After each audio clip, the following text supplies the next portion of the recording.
రష్యాతో పాటుగా ఆ దేశం నుంచి చమురు కొంటున్న దేశాలపై రెండో దశ సుంకాలు విధిస్తాము అని చెప్పి ట్రంప్ మళ్ళీ హెచ్చరిస్తున్న పరిస్థితి సార్. ఆంక్షలతో రష్యా ఆర్థికంగా కుప్పకూలుతుంది, అప్పుడు పుతిన్ దారికి వస్తారు, చర్చలకు వస్తారు అని చెప్పి ట్రంప్ కామెంట్ చేస్తుంటే అమెరికా ఆర్థిక మంత్రి స్కాట్ బెసెంట్ ఒక కీలకమైన కామెంట్ చేశారు సార్. సుప్రీంకోర్టు సుంకాలు కొట్టేస్తే ఆయా దేశాలకు రిఫండ్ తప్పదు, అది అమెరికాకు పెనుభారమే అవుతుంది అని చెప్పేసి. సార్ దీని మీద ఏం జరగవచ్చు? అంటే మీకు రష్యా పైన ఆ సాంక్షన్స్ ఏం కొత్త కాదు. రష్యా పైన ఆంక్షలు ఇప్పటికీ 20,000కు పైగా ఆంక్షలు విధించారు.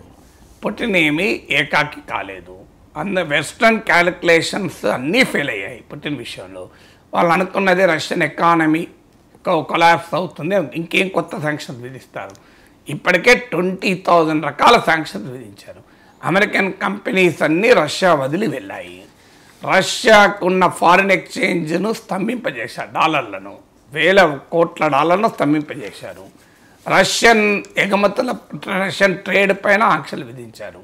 కానీ రష్యా ఏమీ కాలేదు. పుటిన్కు వ్యతిరేకంగా ఇంటర్నల్ రివోల్ట్ వస్తుందని అనుకున్నారు, కానీ జరగలేదు. రూబుల్ కాస్త రబుల్ అవుతుంది అని అనుకున్నారు, కాలేదు.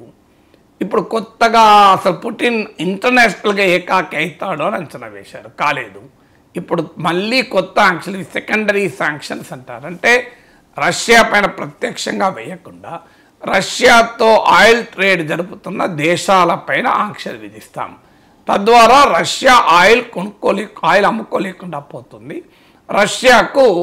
రష్యాతో ట్రేడ్ చేసే దేశాలపైన మేము శాంక్షన్స్ విధిస్తే రష్యా క్రిపుల్ అవుతుంది అని.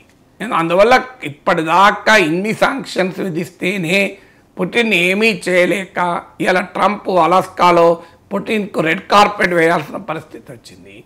సో దాంతోపాటు మీకు యుక్రెయిన్లో బ్యాటిల్ ఫీల్డ్లో అమెరికా పశ్చిమ దేశాలు మిలిటరీ సహాయం చేస్తున్నా ఉక్రెయిన్ యుద్ధ భూమిలో వెనక్కు తగ్గాల్సి వస్తుంది. 20% of Ukrainian land Russia already ఆక్రమించుకొని ఉంది. So what did you achieve till now? ఈ శాంక్షన్స్ వల్ల అటు రష్యా క్రిపుల్ కాలేదు, ఇటు ఉక్రెయిన్ దెబ్బతిన్నది యుద్ధం వల్ల. అందువల్ల ఇప్పటి వరకు ఒక ఫెయిల్డ్ స్ట్రాటజీ ఇది. ట్రంప్ ఆంక్షలతో రష్యాను దారికి తెస్తానన్నది it is a failed and flawed strategy అని 2022 నుంచి చూస్తున్నారు. ఇది మొదటిది. రెండవది, ఇందులో ఇది అబ్సల్యూట్లీ ఇమ్మారల్ హిపోక్రసీ. ఎందుకంటే రష్యాతో ట్రేడ్ చేస్తున్న దేశాల్లో అమెరికా కూడా ఉంది, యూరప్ ఉంది. మనం చాలాసార్లు మాట్లాడుకున్నాం. యూరప్ల మధ్య అమెరికా రష్యాల మధ్య ట్రంప్ వచ్చాక ట్రేడ్ 20% పెరిగింది అని ఏకంగా ప్రెసిడెంట్ పుటిన్ ఇటీవల అలాస్కా సమావేశాల సందర్భంగా ప్రకటించారు. అంటే ట్రంప్ అధికారంలోకి వచ్చాక రష్యాతో బైలేటరల్ ట్రేడ్ 20% పెరిగింది. పైగా ఇటీవల అలాస్కాలో కూడా ఉక్రెయిన్ యుద్ధాన్ని నివారించడానికి సమావేశమవుతున్నారని చెప్పి రష్యా అమెరికాలు ట్రేడ్ ఎలా పెంచుకోవాలని కూడా చర్చించాయి. అని అమెరికా నుంచి ఈక్విప్మెంట్ రష్యా ఎలా కొనాలి, రష్యా నుంచి ఏవేవి అమెరికా కొనాలని కూడా చర్చించుకుంటున్నారు.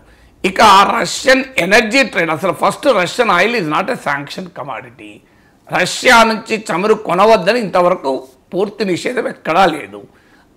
అది పోకపోగా స్టార్టింగ్ 2022-23 వరకు కూడా ఇండియాను ప్రోత్సహించింది కూడా అమెరికానే. రష్యా ఆయిల్ కొనండి, మీరు ఆయిల్ కొనడం వల్ల గ్లోబల్ ప్రైసెస్ స్టెబిలిటీ అవుతాయని. ఎందుకు అంటే Russia is the largest energy supplier in the world. ఒక్కసారి రష్యన్ ఎనర్జీ కనుక ఇంటర్నేషనల్ ఎనర్జీ సప్లైస్లోకి రాకపోతే పెద్ద ఎత్తున ఎనర్జీ ప్రైసెస్ పెరుగుతాయి. అది ప్రపంచ ఎకానమీని దెబ్బతీస్తాయి. కనుక రష్యాకు ఆదాయము రావద్దు, అదే సమయంలో ధరలు పెరగవద్దు. అంటే రష్యన్ ఎనర్జీ సప్లైస్ ఉండాలి, కానీ వాటి నుంచి రష్యాకు ఆదాయం రాకూడదు. ఈ స్ట్రాటజీలో భాగంగా G7 రష్యన్ ఆయిల్ పైన క్యాప్ విధించింది, $60 per barrelగా విధించింది. ఇప్పుడు ప్రస్తుతం అంతర్జాతీయ మార్కెట్లో ధర అంతకన్నా భారీగా ఎక్కువేం కాదు. సో కాస్తంత ఎక్కువే, పెద్ద మార్జినల్గానే ఎక్కువ తప్ప అంతకన్నా భారీ ఎక్కువేం కాదు. అంటే Russian oil is not sanction, Russian oil is only price capping ఉంది. అందువల్ల అప్పుడు ఇండియాను కొనమని అమెరికాయే కోరింది. కొన్నందుకు అమెరికా మంత్రులు కూడా ఆనందాన్ని వ్యక్తం చేశారు, ఇండియాను ప్రశంసించారు. పైగా ఇవాళ రష్యన్ ఆయిల్ గ్యాస్ కొంటున్న నెంబర్ 1 కంట్రీ ఇండియా కాదు. So Turkey is one of the leading purchaser. Turkey నాటోలో భాగస్వామి, అమెరికన్ అలై, అన్నిటికీ మించి యూరోపియన్ యూనియన్ కూడా పెద్ద ఎత్తున రష్యా నుంచి కొంటోంది. Russia liquefied natural gas LNG ఎక్స్పోర్ట్స్లో 51% యూరోపియన్ యూనియన్కే వెళ్తున్నది. తర్వాత రష్యన్ ఆయిల్లో 47% చైనాకి వెళ్తే 38% ఇండియాకి వెళ్తుంది. అందువల్ల రష్యా ఆయిల్ కొంటున్న పెద్ద దేశం చైనా, ఇండియా కాదు. రష్యా నుంచి గ్యాస్ కొంటున్న పెద్ద దేశం ఇండియా కాదు, యూరోపియన్ యూనియన్. రష్యా నుంచి ఇటీవల కాలంలో ఉక్రెయిన్ వార్ తర్వాత పెద్ద ఎత్తున వాణిజ్యాన్ని పెంచుకున్న దేశం ఇండియా కాదు, అది అమెరికా. ఇలా బహిరంగంగానే వాళ్ళే ట్రేడ్ జరుపుకుంటూ మేము రష్యాతో ట్రేడ్ జరుపుతున్న వారిపైన ఆంక్షలు విధిస్తామంటే ఇట్స్ అన్ అబ్సల్యూట్ హిపోక్రసీ. ఇంతకన్నా మించింది కదా. అమెరికా కూడా రష్యా నుంచి ఎరువులు కొంటోంది, ఎలక్ట్రిక్ వెహికల్స్లో వాడే పెల్లాడియం కొంటోంది, మీకు న్యూక్లియర్ ఇండస్ట్రీలో వాడే యురేనియం ఎగ్జాఫ్లోరైడ్ కొంటోంది. అవన్నీ ఏవి నేషనల్ కంపల్షన్ కాదు. ఇండియాకు ఆయిల్ అనేది నేషనల్ కంపల్షన్. ఎందుకంటే 85 to 90% మనం చమురు దిగుమతులపైన ఆధారపడ్డాం. రష్యన్ ఆయిలే కాదు, చైనా ఈవెన్ ఇరానియన్ ఆయిల్ కూడా కొంటోంది. ఇరాన్ పైన చమురు ఎగుమతుల పైన అమెరికా ఆంక్షలు ట్రంప్ ఫస్ట్ అడ్మినిస్ట్రేషన్లో. అమెరికా ట్రంప్ ఒత్తిళ్లకు తలవంచి భారత ప్రభుత్వం ఇరాన్ నుంచి చమురు కొనడం మానేసింది.